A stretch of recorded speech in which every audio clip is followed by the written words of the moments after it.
जी अस्सलाम वालेकुम। अभी दो तीन स्टोरीज हैं जिनके ऊपर मैं बात करूंगी। सबसे इम्पॉर्टेंट स्टोरी है army chief general Asim Munir के बरतानिया में 2 दिन क़याम की, तो वो मैं सबसे एंड में करूंगी। उससे पहले जो पाकिस्तान की सबसे इस वक्त ब्रेकिंग स्टोरी चल रही है वो है कि पाकिस्तान की अदालतों ने इलेक्शन में टेम्परेरी ऐसे लग रहा है कि ब्रेक लगा दी है। जो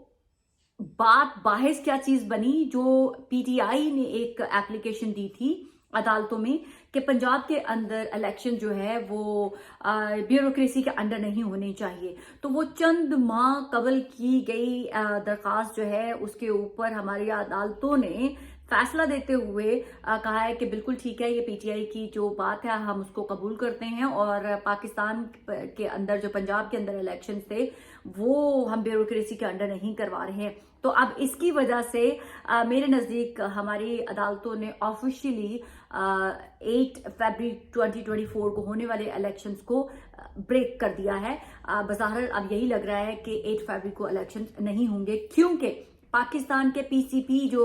एमडी का तबादला है वो पहले ही किया जा चुका हुआ है और जो प्रिंटिंग कॉरपोरेशन ऑफ पाकिस्तान के सरबराह का ओहदा गुज़श्ता 10 रोज से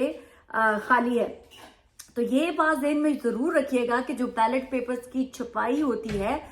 वो पीसीपी के सरबराह की गैर मौजूदगी में नहीं हो सकती। तो मतलब वो काम पहले ही ग्लिच में था। तो जिसको अब पीटीआई के उस दरखास्त को बहाना बनाकर पाकिस्तान के अंदर इलेक्शंस पोस्टपोन किए जा चुके हुए हैं, जिसको वेल प्ले करते हुए हमारी जो ऑपोजिशन है वो तमाम का तमाम जिम्मेदारी जो है वो पीटीआई पर डाल रही है कि देखें पीटीआई नहीं चाहती थी पाकिस्तान के अंदर इलेक्शन हो। तो हम सबको पता है कि पीटीआई की इस वक्त सबसे ज्यादा डिमांड थी कि पाकिस्तान के अंदर इलेक्शन हो, जबकि मौलाना फजलुर रहमान जरदारी साहब और पीएमएलएन की गवर्नमेंट जो है वो नहीं चाहते थे कि पाकिस्तान के अंदर इलेक्शन हो, जबकि नवाज शरीफ साहब तमाम अपने मुकदमों से तो बरी हो गए हैं, जबकि उनकी नाहलियत का फैसला जनवरी में होना है। तो जब तक वो नाहल से अहल की तरफ नहीं अपने आप को सेफ एंड साउंड समझ लेते, वो भी नहीं चाहते थे कि पाकिस्तान में इलेक्शन हो। बहरहाल सबकी ख्वाहिश पूरी हो गई है। जो पीटीआई जो पहले चाहती थी कि पाकिस्तान के अंदर इस सेटअप के थ्रू इलेक्शन ना हो, उनकी बात भी कबूल हो गई है, और जो इस सेटअप से बेनिफिशरी हैं जो चाहते थे कि अभी इलेक्शन ना हो, उनकी बात भी मानी गई है। ये ट्वीट मैंने बहुत पहले की थी जब हमारे काजी फाइज ईसा साहब चीफ जस्टिस साहब ने फरमाया था कि पत्थर पे लकीर हो गई है जनाब, अब 8 फरवरी के बाद जो है एक भी जो डेट चेंज नहीं होगी। तो मैंने तभी कहा था कि काजी साहब डेट तो बदलेगी, तो जनाब डेट बदल गई है। मैंने तो पहले ही कह दिया था कि इलेक्शन मुझे 8 फरवरी को होते हुए नजर नहीं आ रहे। दूसरी स्टोरी जो मियां मोहम्मद नवाज शरीफ साहब ने आज 2 फ्लैग की सराउंडिंग के झुरमट में एक कौमी खिताब करने की कोशिश की। उन्होंने ये पोर्ट्रेट किया कि शायद मैं प्राइम मिनिस्टर हूँ और मैं कौम से खिताब कर रहा हूँ। मियां साहब ने कहा कि मैं नहीं भूल सकता जो मेरे साथ किया गया, मैं जिन लोगों ने मेरी हुकूमतें गिराई मैं उनसे एहतसाब मांगता हूँ। मैं तो बरी हो गया हूँ लेकिन आवाम अभी बरी नहीं हुई है, तो जो मुझे आप लोगों को आज़ादी दिलवानी है। मियां मोहम्मद नवाज शरीफ साहब, पहली बात तो पता नहीं आप ये किस किस्म का नैरेटिव बनाने की कोशिश कर रहे हैं। पाकिस्तानी कौम कहाँ गुलाम है? अगर आप उनको आज़ादी दिलवाना चाहते हैं तो पाकिस्तानी कौम किसकी गुलाम है? आपको तो पहले वो बताना पड़ेगा कि पाकिस्तानी किसके गुलाम है। और दूसरी बात, मियां मोहम्मद नवाज शरीफ साहब, मैं हमारे वजीर आजम काकर साहब की बात को इंडोर्स करती हूँ कि अगर आपको एहतसाब करने का इतना ही शौक है तो फिर 1947 से चलिए, फिर आप अपना सिलेक्टिव 3 टेन्योर की जो है एहतसाब की बात मत कीजिए।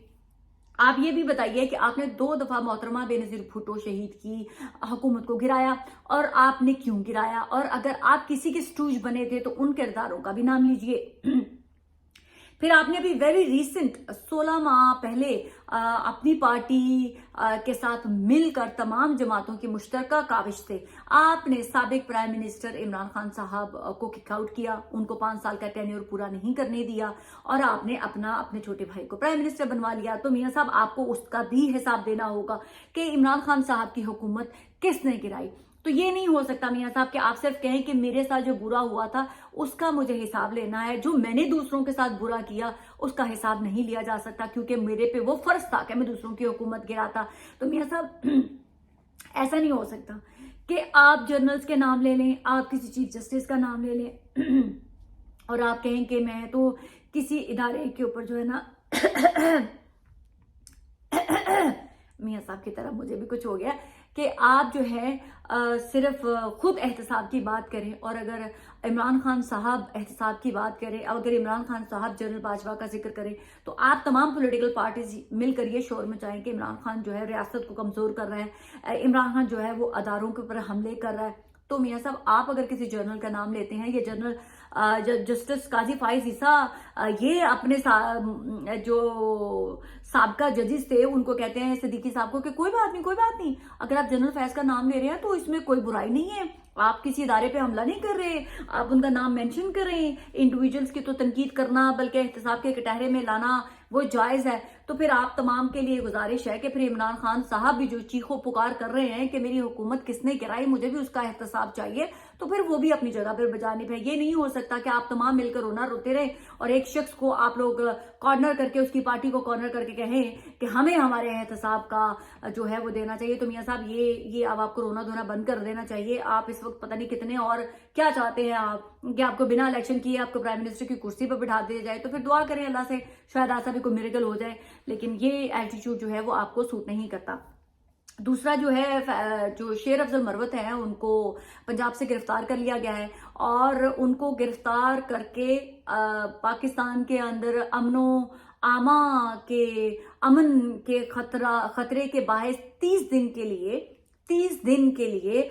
کوٹ لاکھپت جیل میں بند کر دیا گیا ہے۔ تو اب پی ٹی آئی والے جو کہہ رہے تھے، کچھ خواتین روڈ پٹ رہی تھیں کہ جی ہم شہید ہونے کے لیے تیار ہیں، تو 30 دن کا موقع ہے، آپ لوگ ٹکٹیں وکٹیں کٹوائیں اور وہاں پہنچے اور شیر افضل مروت کو جو ہے وہ جیل سے